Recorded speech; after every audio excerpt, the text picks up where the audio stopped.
Hi guys, sorry about the delay. We've had some technical issues. We switched out a computer and Wirecast wouldn't let us. We had to renew a Wirecast, something, what do I know, right? But Pat has been working diligently to get this thing started, so sorry I'm late.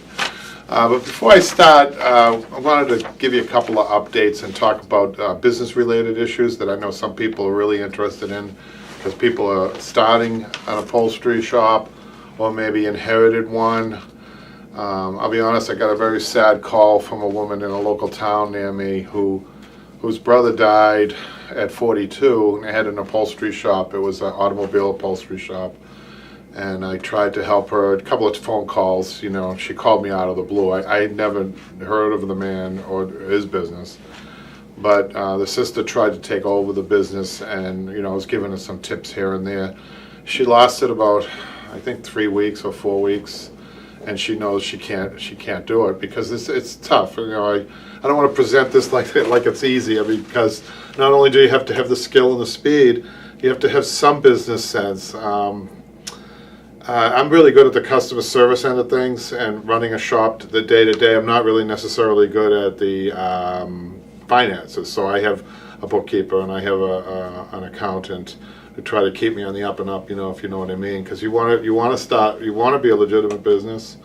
It is tough though, and I just wanted to give you some examples of customer service. I've had, the reason I'm talking about this, well, God bless that woman, by the way, and her brother's family. Say a prayer for them because they'll need it. I couldn't do too much because I'm fighting my own battles, you know, my own business, but I try to offer as much help as I can. Anyhow. So part of being in business, in maintaining a fluid business, is you're going to have customers that are unhappy. There's no way, no matter how good you are, you're only human, especially in this type of business. You're going to make a mistake, or there could be a perception of a mistake by a client. That happens a lot, by the way. And I'm going to give you 4 examples recently. 3 of them I felt were not legitimate complaints. They were perceptions or misstatements made by people. And I'm going to start with the first one that I made a mistake. I had 2 cushions. One was a long cushion. One was a wide, shorter cushion. And the customer got their own fabric for one cushion, and I got the fabric for another cushion. And the problem with not going out and looking at a space and just looking at it from the text messages, you've got to be really careful and thorough. And you really have to have a conversation with the client to get it right. Well, anyhow, the fabrics got mixed up. I upholstered. That hasn't happened to me, I have to tell you, to be honest, in such a long time. So I was really shocked that it happened. But it comes from the contract. You know, with anything written down as a contract, whether it's be signed or whatever, it's your work orders, your contract, like these ones I have here, which hopefully I'll get to. Hey Lucas, hi Sylvia. Hi guys. So in this case, I felt it was wrongly presented. Let's put it that way, and that's how the mistake happened. But it was a mistake. It happened, so I had to take care of it. That means, you know, it costs you money, but you do it, and not only do you do it with a good heart and a smile, and sometimes you even have to reassure the customer they're not out to get you. Most of them are not out to get you. That it's okay. I'll take care of it. Don't worry about it, and you should make that a priority. Always take care of your problems first. Drop what I'll get to this in a minute, you guys. This piece behind me, drop it. I've had to drop this like 4 times in the last 2 weeks because of these problems. It's just a string of problems. So I did that, and then I did this. Remember the wedge bolsters we were talking about in a couple of question and answers ago? I asked for your advice on how to, have the 2 wedge bolsters meet in a corner, which I took the advice, and that came out great, except that that wedge bolster was hanging over on the other end, and the purpose of that wasn't really too much of a mistake. I thought I was going to have it butt in, but it didn't work that way, so I had to do that. I had to take that and just cut it down. That wasn't that big of a deal, but I'm just giving you examples of what can happen. I think the reason it overhung too was because of I overstuffed it. And so when it came back here, I did a combination of cutting it down, cutting the actual fabric down, cutting the foam down inside. So that fixed the problem. And I just did a small wing chair that the customer doesn't like the way it sits. She said I didn't do anything. And the fact is, when you guys give pricing for reupholstering, what reupholstering is taking off the old fabric, obviously, and repairing or replacing anything underneath. It's not what I would call a restoration. So restorations cost a lot more money. That means taking it down to the frame, like this one. I took down the seat down to the frame, but not the back, because I had to keep the back tufting. So this one would be more than if the seat came to me completely, done or not needing to be done. So I explained that to the customer. She's still unhappy, so she came in. She sat in it, I sat in it, and it's a very small wing chair. It's very small, and that's another problem with the chair. It's not going to sit like a fully upholstered chair. So again, I talked to her what she wanted. I can put more padding in it. I'll take care of it. It was just done, So that I will take care of.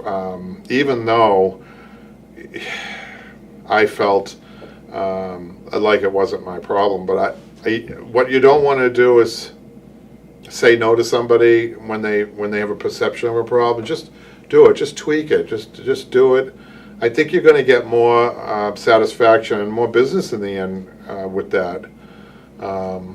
So the fourth complaint was, I've really been battered lately, wow, is I did some mid-century chairs. And the mid-century chairs, they had those little upholstered backs and the saddle seat. It was a slip seat, a saddle. It was saddled though.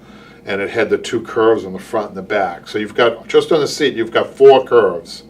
And on the back, it has an inside curve. So the fabric that's selected, a lot of times the mid-century, like the womb chairs, like the Knoll, they'll pick a solid fabric, or what I call an overall. It's woven. If you really look close enough, you can see somewhat of a weave in it. So this client, I did 4 of these chairs, and she saw one of them was a little bit off, on the side. And she brought it back, and I said, I told her what I told you guys, what I'll tell you guys is that I pay attention more to when I know I have an overall fabric, I actually not paying too much attention to those things, believe it or not. I'm paying attention to how I'm stretching the curves out more than anything, because I realize it's an overall. And so really had to literally take a flashlight, or she actually had to take a ruler and put the ruler down, and yeah, when you put the ruler next to one of the weaves, one of the woven particles, it does look off. But you need a ruler in order to see it. So I did that in I did that also in good faith. And we have a question or a comment. Sylvia wants to know: do springs go bad? If so, how? They do. I've very rarely though. The way they go bad is when they start getting rusty. So I've opened up furniture that had rust, and the springs were actually broken, if you can believe that. So the coil springs will definitely break. Zigzag springs will break in no time. The metal that they use on that, and also just the way that there's a lot of tension on them, they break sooner than coil springs. But coil springs go on. This one here, you guys, the gauge on this spring here, I've never seen a gauge like it. It must be because it was old. But it really thick gauge on the seats on this, and I use, of course, I reuse them. But I'll get to this in a little while. So I had four complaints lately. Hopefully I took care of them. I want to update on the H.R. Haldeman, just to give you an idea. Upholstery can be exciting. Somebody once said, how do you fight the boredom? I don't think, you guys been watching me? You know that I don't get bored lately, or hardly at all, because I think the pieces are interesting. So it's H.R. Haldeman, for instance, this piece that came to me, and talk about politically. I guess I don't get too involved in politics, except, there was a dirty trick thing that they were playing back then in the 70s, with Nixon and everything, with the Watergate and everything. But I have a friend that's running for office. Patrick doesn't know this. You know who it is, Jim Patrick. Jim's running for a local office, and he sent a Facebook, somebody, the election is tomorrow. My friend's a Republican in a very Democratic town here near here. And somebody started a smear campaign against him, Patrick. And they gave, guess what they gave their address as the Newton Cemetery, as the cemetery. Wow. And they actually, it was a very organized smear campaign, dirty trick, politics, full of dirty tricks. That's why I hate politics. Well, you know. I hate all politics. I don't think it has to be that way. But they were going around putting leaflets in everybody's door saying that, you know, they were, the sad part is they were defiling his character. And he's such a nice guy, such an honest guy. And that's probably why they went after him, because they don't like that. Some people don't like that.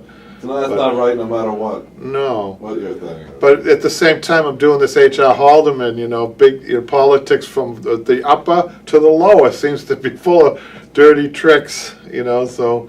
We'll stick to upholstery. We'll stick to upholstery. The closest we get politically is the H.R. Haldeman love seat. The couch they sat in. But we found that tape so update on that, you guys. I'm delivering the H.R. Haldeman love seat tomorrow. In an envelope, I'll have that 1-inch rail-to-rail tape that we found in that sofa. So I already talked to the customer today, Patrick, so she's expecting that tomorrow. Well, So we'll see if she investigates that further, but anyhow. So I just wanted to update Jimmy. I want to talk about Jimmy a little bit. Jimmy, somebody was asking, will Jimmy's chair, the finished chair, be seen? Do you have a picture of that chair? yeah, so I'm saving that for when we upload it. But if I post it to the forum just so our followers. People want to see it, and I don't blame them. It's beautiful. He did a great job. And I mentioned last week, if you weren't watching last week, Jimmy's not here, so I don't have to, you know, he told me at first he didn't want me to tell you this, but I said, come on, it's a good story. But he's all that work that he put in that, the money that he put into it, I mean, we really don't pay him. I mean, he's getting training while he's doing these online classes. He jokes a lot about not getting paid, right, Patrick? Yeah. But the payment is, sport. yeah, he's been a really good sport, a good friend of ours. But he gets the training and he enjoys that, and he's getting, that's what the value is, really. Excuse me. So, I don't know if he's found the woman. He promised the chair to a homeless woman that he met. He meets these homeless people in his job, and he works down the subway. And Jimmy's one of those supervisors, one of those people that try to keep people safe, and the trains going and all that. And I told you the story about how he saved that man's life on the third rail in one of my questions and answers. But Jimmy he always surprises me, and I was astonished when he told me that he already promised the chair to this woman that was homeless. And the ironic part is he can't find her because she's got a home, so she's not around anymore, which that's the good news. But the bad news is he can't find her to give her the chair. So maybe what we'll do is send out a message to our friends, try to find this woman so Jimmy can give the chair to her, huh, Patrick? Yeah. And I thought that was a nice story. But anyhow, let's get to the YouTube, I guess. So YouTube continues to grow. I was talking to... Hey, Randy, we agree. That's what we do in our shop. What's that? He said, I found staying out of religion and politics is best. And some people get offended easily. Yeah, unless you might be on the same page with somebody and you can have a good discussion with them or whatever. You know, but politics has become so toxic as of late. Yeah, I agree. And we've had, I don't want to get into it too much, but we've had situations where we kind of just have to, nod. Can't really get into it with them. When people do want to talk about it, it's tough.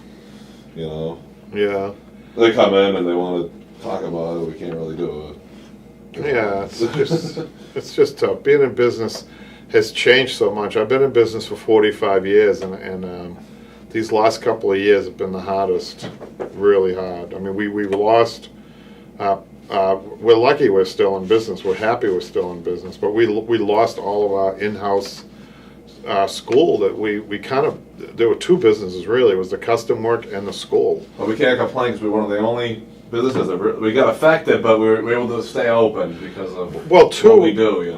We got a message from a local adult ed, and we had sent them a message about us going into online classes, and we did. We sent that message in mid-2019, and they were looking at the string that we had sent them, and we were actively working at that point on online classes. So we were really well poised we were well ahead of everybody, I think, Patrick, Right. when the pandemic hit. And I think that really helped sustain us a little bit.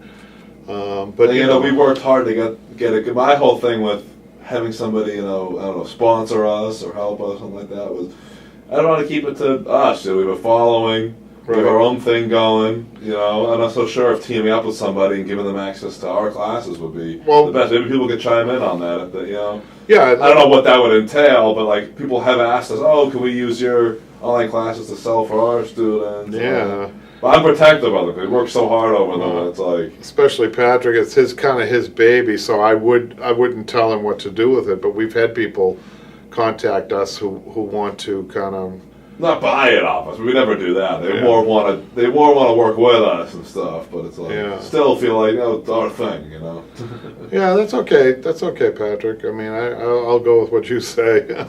Maybe if the right $2 million came along. But I will say part of my whole methodology of this whole thing was that we have this store that we have too on the online Upholstery on Broadway, where we sell a master kit with the instructions on that kit. And I always thought that one of the end results would be to offer that kit in a lot of adult ed classes across the country, or maybe across the world. I think that's still a good idea. I think it's an excellent idea, but it's funny, nobody's really picked up on that. Nobody's really done that.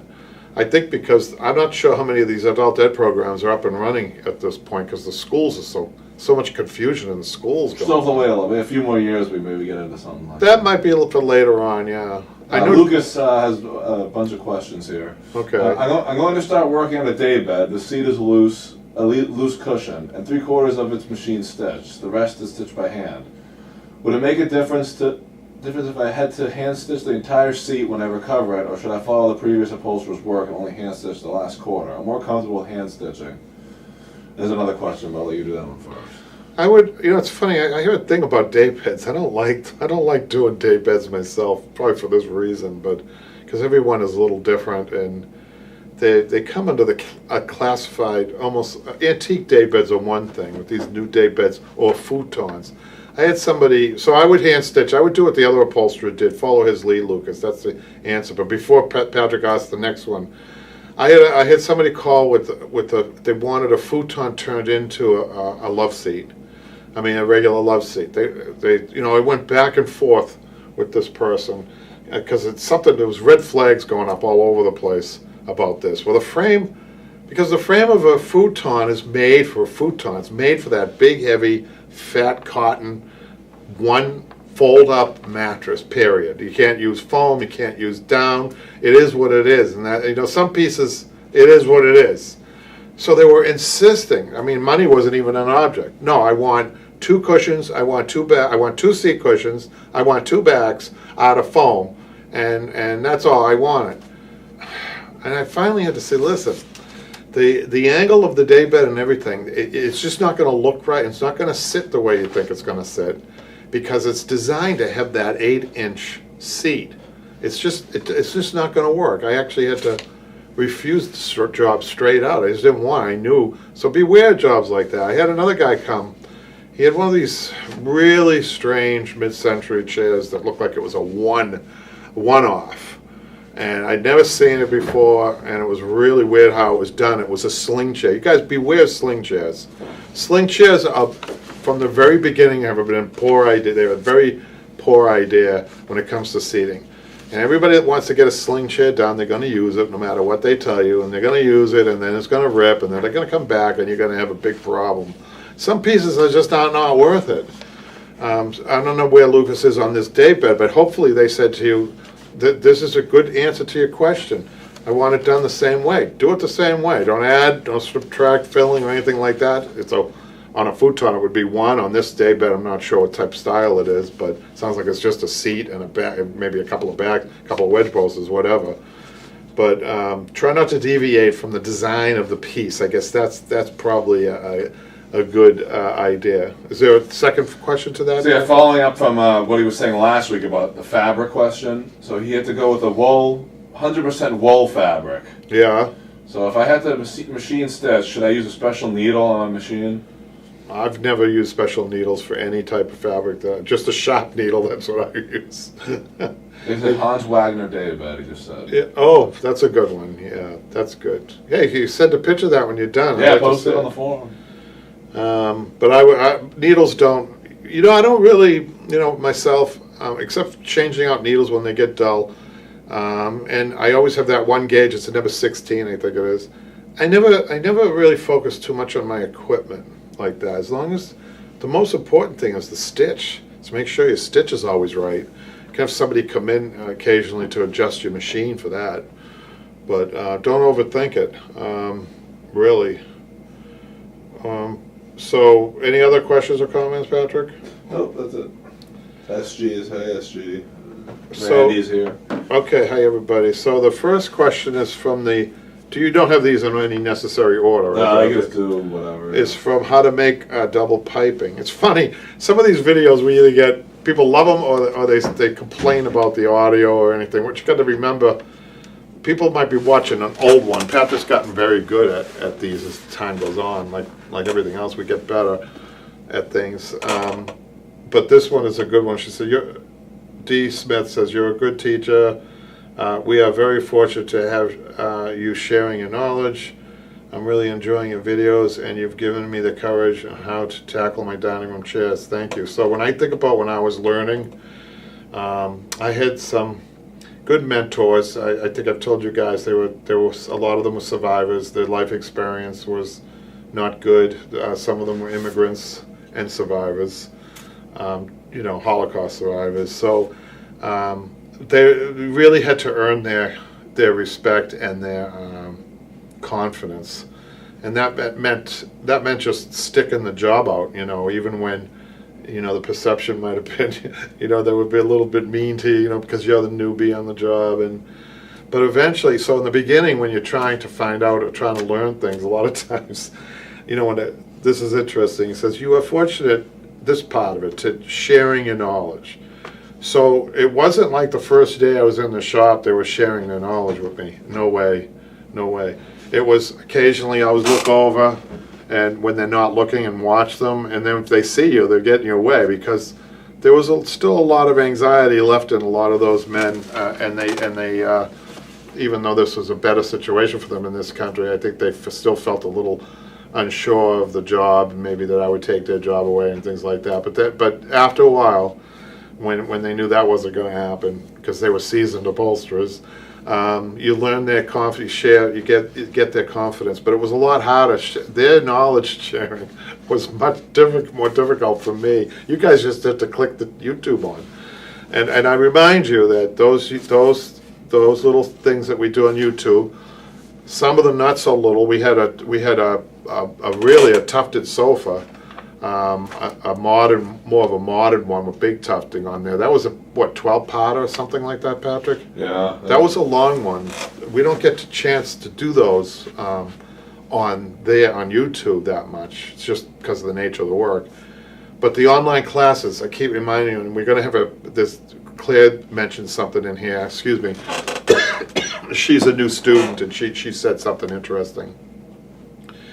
But they have much more the tidbits in it. That if you're watching this for the first time, if you've not gone on it and seen it, you should, because that comes from Jimmy and Michelle. When you look at, we have another online class with Bernice. She does a great job. It's only her talking to the camera, and you really, I think, have to pay attention. And she's, even though she's a good teacher, it didn't fit our format, right, Patrick? It wasn't our regular format, which was an apprentice and the teacher. It was nice to switch it up, though. It was nice to have a little switch, but people could compare them. If they have a yearly subscription, they can compare the classes to see what I'm talking about. Or they can compare the YouTube tutorials to the online classes. They know. And I think there's great value in it. We're not going to be going up on those anytime soon, Patrick. No. No, they're still the same. I think they're a good bargain. So you guys should check that out. They check that out on Upholstery on Broadway, Patrick? Yep.com. Okay, and D. Smith also says basic fabric cuts. So helpful, thank you. Thank you for the comments. And Mona, on stuffing a cushion cheaply, So we have a few of these where we're just trying to say, we understand that just like everybody else, we go on just to find things. We probably just go on the channel once in our lifetime, right, Patrick, to do something, and then you're never back again. Sometimes, a lot of the time I do actually subscribe. Do they? If something I look up, it's something that I'll be Do looking you at subscribe? again. Usually, yeah. Well, I think that's a nice thing to do. It's kind of like showing people that, please, subscribe if you already have it, if you're watching this, because it does give us somewhat of a litmus. Is it a litmus test? I think if you do something as a hobby and you need help, you're going to want to do it again. Unless you're just doing one project. So you want to make sure you know how to get back to that channel, so that's why you subscribe, right? Exactly. So, yeah. So she says, a great clip. I'm doing it right now. Interesting. Okay, and then we got Claire. She says, she took the. Did she take?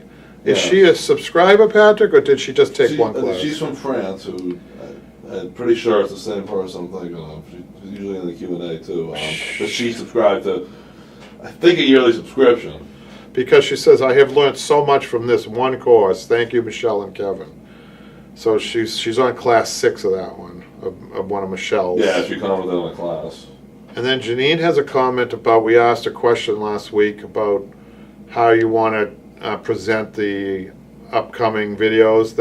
And by the way, there will be a lot more content all the way up till June, right, Patrick? Always till June. Just with these 2 upcoming classes alone. December, January, February, March, April, May, June. So the 2 big projects coming up. They're not quick like the East Lake, for example. So 6 or 7 months of content. You guys definitely that upcoming. I think those who have subscribed are going to get a great value, and those who want to subscribe, maybe this would be a good time from this time, November to next year, November, right, Patrick? Mm-hmm. Would be a good time. And I did want to, maybe I'm premature with this announcement, but I had a really wonderful couple come in, a local couple come into the shop, and the husband is an ER doctor, and he's nearing retirement, and he's shown this wonderful interest in upholstery. He really wants to learn how to upholster, and he's even asked me, do you ever do one-on-one classes? So I told him, if you want to do a one-on-one class, it's going to be filmed. He's really receptive to it. But I think it would be kind of interesting to have a doctor come in, take the class. I've had doctors and nurses, of all kinds of people take the class, and it seems to be this across the board popularity, Patrick. I can have almost anybody take the class. Yeah. I've had all different people. Jimmy works down at the T, and then you got a doctor. I had a plastic surgeon take the class once, and he was working a piece of fabric, and he couldn't get it right, and he got frustrated, and he threw his needle down. He said, skin is much easier. Skin is much easier to sew and to work, because skin, why? Because skin goes every which way. I mean, I know Patrick's going, ooh, but he was commenting that fabric doesn't. Fabric only has, usually it's just one stretch. I mean, unless you have a chenille, what's the word I'm looking for? Wool. A wool stretch 4 ways, I think. But anyhow, is there any more comments or questions, Patrick? No. Just like listening to me talk. I don't know why. Janine, the Upholstery Show Live, she says, hi, regarding the 23 segment sofa, holy cow, 23 segments, Patrick? Yeah, that's what it was. That's what we're looking at. And I think people appreciate, the thing about teaching people, the patience that you need, really, because the speed, you cannot expect anybody to have speed in a trade that you've been in for 45 years. Well, listen to this. Frida says, now you can say an embalmer takes your classes. An embalmer? An embalmer? Oh, yeah. Well, in a way, you embalm furniture, Patrick. You embalm the furniture. Undertaker, right? Welcome. I had a niece study for that. I think it was the best thing she did. Is that the same thing as an embalmer? Undertaker? This is another name. Undertaker's an old name. They prefer, I don't even know if do they prefer embalmer? I guess they do over Undertaker. Undertaker's an old name, I think. Well, it's cool. Funeral director. But, that's one of the That's a charitable thing. It's one of the charities. That's a very noble profession. Addressing Janine, I think we probably lean towards that, or I don't know, maybe one a week. Some people might want one a week. We're still trying to figure out what we're going to do. Not really at that stage yet. I've started editing, and it looks really good. It's impressive. Does it, Patrick? What Jimmy did on So that. I wanted to mention with Jimmy, so being 45 years into it, and really, so a lot of times I'm mechanical in what I do and fast, because you got to be fast, you guys, if you want to make a living at it. There's no other income. This is it for me. So with Jimmy, dude, I don't think I've ever, sometimes it's the slowness that I've never been bothered by, because I know that his slowness is showing you guys more, and even he made a mistake. Do you remember the mistake he made, Patrick? Those end up sometimes being good. That's what I'm saying. He's all the mistakes that he makes, and he's such good-natured with the mistake. He never gets mad. He's got the good temperament. You got to remember too, he's my age, and I can only imagine myself in his position. I don't know if I'd be as gracious with it or as patient with myself. That's why I think a good recommendation for people who are looking at the classes. Yeah. I know some people might like to do it, but don't follow along as the student is doing it. You know what I mean? Maybe watch ahead 10, 15 minutes, then go back, if people are able to do that. Oh, that's good advice. Because if you follow along and make the same mistake, watch what he's doing and watch it without doing it, you know what I mean? And then go back and do it the right way. We keep the mistakes in there for that reason, because even if you are following along, you still might make the mistake. You know what I mean? We even kept the mistakes in. So don't get confused by that. Is what I'm saying. That's good, Patrick. Good advice, because we're trying to prevent people from making their own mistakes, because mistakes can cost money, right, guys? Yeah. So trying to save you money. That's another reason why they're so valuable. There's so much value in these classes. Are you kidding me? Because I had to go through the mistakes. I just went through 4 of them. Not all of them my fault, but at least I don't think. I just wanted to give the heads up, because sometimes we can't put like a text in there, because there's so much footage. We try to just put it in, and if you look at one thing and he might mess up, just talk about patience. Ahead, Talk about patience. Patrick and Michaela are the ones that have to edit these, and there's no ADHD involved in that. I'll tell you. And we try to keep it as raw as possible. I don't want to go in and create a ton of different edits, That's what makes why it I like good. Yeah, exactly. So. Yeah, I did notice that Jimmy, this is just a funny anecdotal thing. So Jimmy does the question and answer. Question and answer is a little bit more looser. We go back and forth, and lately he's been getting digs at me a lot lately. Sometimes I know, it's bled into the online classes. Unfortunately, that's right. He's saying things in the online classes I'd rather have him not say. So I might have to edit that out. Sorry, Jimmy. There you go. Thank God there's an editing for that. Yeah. But it's just funny, because it's just, you use the word bled into, that's a good word. Well, the point is, we want to keep it if you were teaching in person. You can't edit it in person. This is that's why I don't like. People are paying for this, so we need to keep it a little bit more serious. At the most, I'll do a fast forward through when Jimmy's just working a lot. People don't have to see a really specific thing. But I'm not going to cut everything out and want everyone to see everything. That's the whole point, right? Yeah, right. I'd love it condensed to 2 sessions a week, Janine goes on. Great question and answer, by the way. I love the idea of a video about individual products or processes. We'll be doing that soon, Pat. We're doing that in December. Jimmy, for all your fooling around and joking, underneath you're a very kind and thoughtful person for helping those in need. Thank you for all you do. To update you on my teaching adult ed upholstery, we haven't fully come out of lockdown here from the pandemic, so it has to be delayed. Wow. So Janine, we got Janine waiting, and we'll support Janine, and if she does teach, I'm sure she will. I'd like to have updates on that. That would be kind of cool, because one thing I miss is I had 12 people when I was younger. I used to teach 3 nights a week, 12 people a night in a loft in one of the local older schools here around Boston.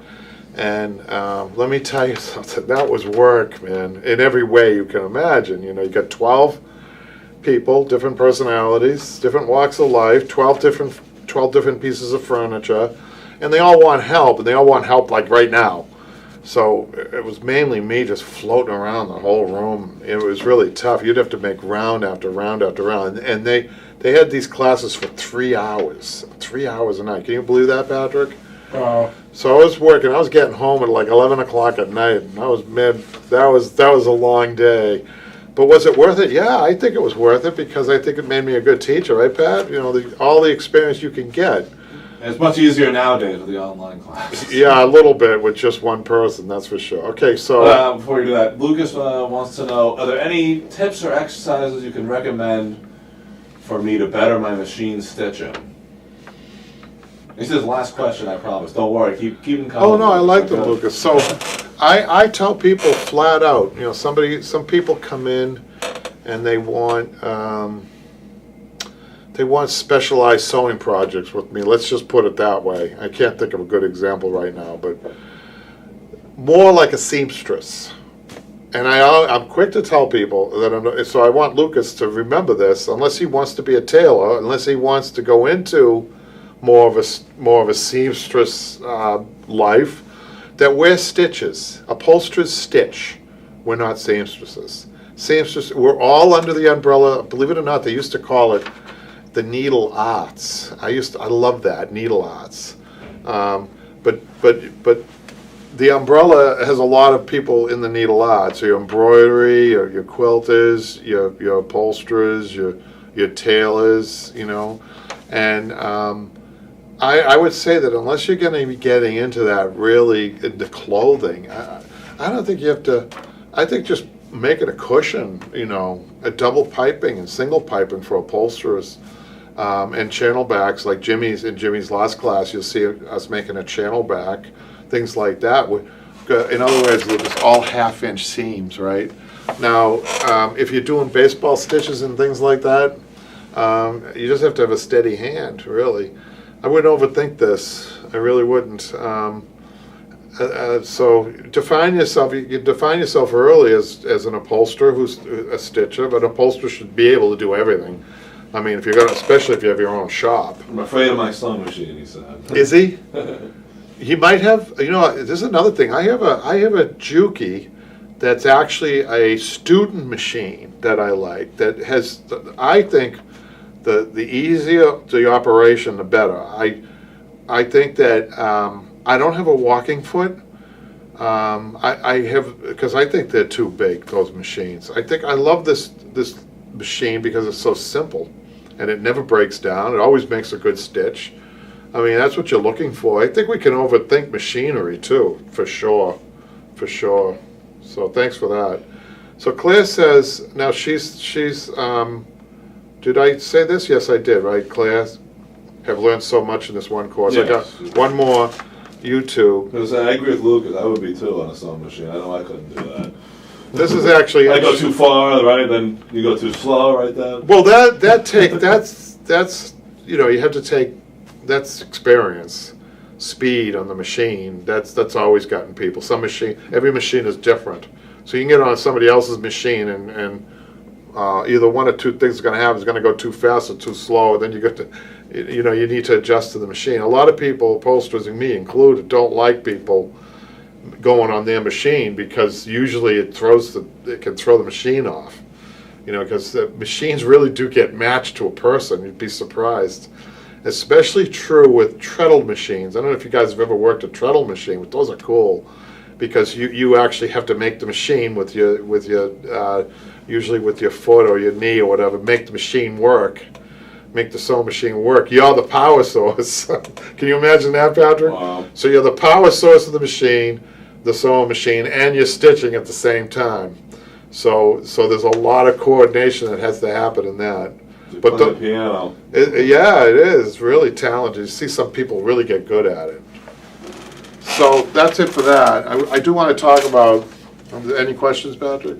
No, Lucas just says thank you. Oh, you're welcome. The piece behind me. This is a big project, you guys. The seat had to be totally redone. It was really in tough shape. I need to do some small adjustments here, but it's just about done. I'm going to put a gimp on here. But this required, I used the original springs, and that was it. Everything else needed to be replaced. So the back, so what I like to do on backs that have tufting, I like to keep the tufting as much as the old material as I can, because I like to follow the footprint, in other words, of the person, of the original, and this is following the footprint nicely. It's a heavy fabric. I didn't think, at first I was a little worried about it, but it's working out really good. And so these tufts, you're going to have different tufting. You better make sure you talk to your client. I wanted to mention too about contract and talking to your client. What's happened with the pandemic is that I'm not able to, because of the masks, I'll blame the mask. We still have a mandate in my community where we have to wear masks in the shop.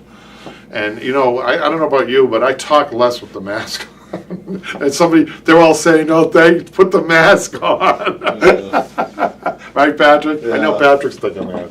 It's a tough at any teaching situation. But I'm talking about talking to clients. I think you could get by, but it's like, I think if we had to choose one, we'd rather wait until it's over. You know what I mean? That's Right. the whole point. It's But I guess why I'm bringing it up is the communication has come down a little bit, I'll admit it, between me and my clients, and it's creating some problems. So maybe I can talk to you guys about that now. But it's like this client that I just talked to you about with the wing chair, that petite wing chair. That petite wing chair had multiple problems with upholstering it. It was small. So I had really only a half of an inch of the pulling, and it was a heavy fabric. I really had a hard time even pulling the fabric through my openings. So it was really hard to upholster, number one. So I just simply, when I did talk to her, I said, one wing chair, no changes, meaning, they like the way it sits. Nothing came up nothing came up enough in the conversation that, I'll be with you in a minute, that warranted me writing it down on my work order. So when I put down no changes, that means reupholstered, no changes, not taking anything out. This was different. I'll get to this in a minute. Is there a question? yeah, Frida says, how do you tell if the frame is good enough for reupholstery before you take the fabric off? Say that again? How do you tell if the frame is good enough for reupholstery before you take the fabric off? You'll know. You can pull it, see if it's loose. If it's really bad, it will actually be ripping the fabric. And every upholsterer that I know, when you're talking about non-finished framework, you can glue almost anything as long as it's the joints around wood front pieces. That's a different thing. You might want to be in union with a woodworker that will come in and maybe help you out with the bigger project. This was in really good shape, so I didn't need anybody on this one. The top piece, one of these decorative pieces, was falling off. They handed me back. I could take care of something like that. That's not an issue. I'm talking about the front. I'm talking about frames. You have to make sure that if you're going to reupholster it, that it's solid. So this job here that I recently I'll be taking in. I think I have the job. So right now the sofa has 3 cushions. So my work order is, and I must have been in a really good mood when I gave this price. It's a sofa for $1,900, which is a little bit less than I normally get. But also, I'm doing a change. I'm putting one bench cushion instead of the 3 cushions. And then I get down here, no charge, new foam and Dacron, Patrick. I must have been in a good mood that day. But I think it was probably more like I wanted the job. Sometimes I have a good sense. This was a nice couple, and you get a good sense, and she's going to be buying fabric, so you kind of put all that together and weigh it all out. But you're doing this in your mind while you're talking to people. You don't want to get yourself mixed up.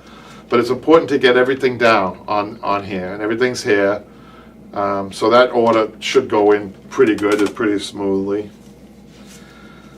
I got this is another job I got.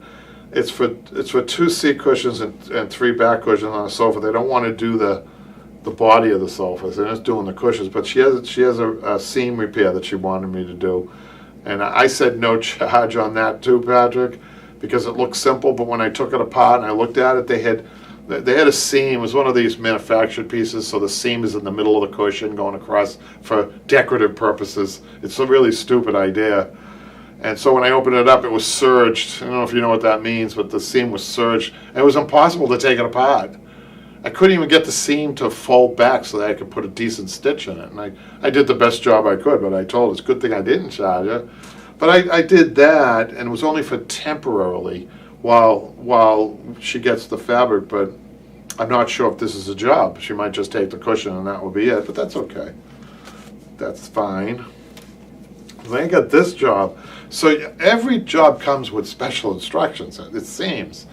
So, your clients, I guess when you're buying, depending on your price points, I mean, when you buy a hamburger, and you're not complaining too much about the price, you eat it and that's it. But I guess when you're paying $2,100 for a sofa, you can ask for certain things and expect to get them. Like on this one, this is a sofa that's used for therapeutic purposes because, I won't go into too much detail about the customer, but she's asking if, do not pick the sofa up until I'm ready to do it. Like pick it up and start working on it. I need it back ASAP. So that will be tough because I don't like working under those conditions. So I have a note here. We must have fast turnaround, 7 to 14 days ASAP. I'll do the best I can. Let's hope I don't get sick. So we made a decision to only do COMs. I mean, not do COMs, right, Patrick? Mm-hmm. But sometimes only do COMs. Yeah, no, the not opposite. really. Not to do our fabrics, exclusively our fabrics, and not. We've explained that before, I think. But I got a customer came in. She's got a sofa and she wants all new cushioning, so she wants to pay for the new cushioning. So I made an exception for this customer. I made an exception, but that's not going to happen a lot. If somebody has an extra, if they're giving us extra, I guess for cushioning, I rationalized why not, So you can see that you're all over the board with these instructions, and please, you got to write things down, on the work order. You can't have it somewhere else. This is how things get messed up if you don't have it. I mean, I try to keep it as simple as possible, and the conversation. People remember, you might have 100 clients, but each client remembers what you said to them. You may not remember what you said to 100 clients, but each one of them remembers, because to them it's a special time. It's a special arrangement that they have with an upholsterer. Sometimes they only see an upholsterer once in a lifetime. So you got to make sure you're on the same page with this stuff. You'll be. I'll tell you a little story. There was a local fabric company. They're out of business, so I can tell you who it was. Fabric Place, and that was in Fabric Place. Yeah. They had 3 stores. They were really doing well. They had like 400 people work for them, and they were selling fabric. That's what they did, sold fabric. And then one day they said, about halfway in their existence, we're going to start doing upholstery and drapes. And everyone said, wow, are they crazy? There used to be 12 upholsterers around one of the stores, and one by one they all went out of business because Fabric Place just took their business. They were offering. Why they did this, it's crazy, but I can tell you that I knew an upholsterer who worked in the room where all the complaints, all the problems came into one room, and it was full, always full. And it was him and another 2 full-time upholsterers to fix the problems. And that's a hard culture to, you got salespeople and the training and everything else that needs to go into that, and them asking the right questions. There's so many contractual problems. That's where it comes down. It wasn't poor workmanship. It was the contract that was the problem. So I've been around long enough to tell you guys this. Make sure that contract is right. Make sure you have a good relationship with your clients, because if there is a mistake, it'll go smoother. It definitely will. Denise says, speaking of cushions, I have encountered different styles of cushions besides box welted edge. What other types are there? Oh, there's a bullet nose cushion now some people call that a waterfall. I call it a waterfall. I don't know why I said bullet nose first, but that's 2 names for one style, where the fabric comes over and there's no seams, horizontal seams. All the seams are on the vertical. That's one. Another one is a pinch pleated, which has a single welt in the middle and pinch pleats on the end. Another one is a ruffled. I guess there are many. Ruffled, I haven't seen one of those in a long time. Ruffled box, can you imagine, you guys? That used to be big in the 90s with these designers. They were ruffling everything except their own stuff. Oh, I won't have a ruffled thing in my house. Ruffle, all the clients got all the artistry, which is all weird colors and weird designs and everything.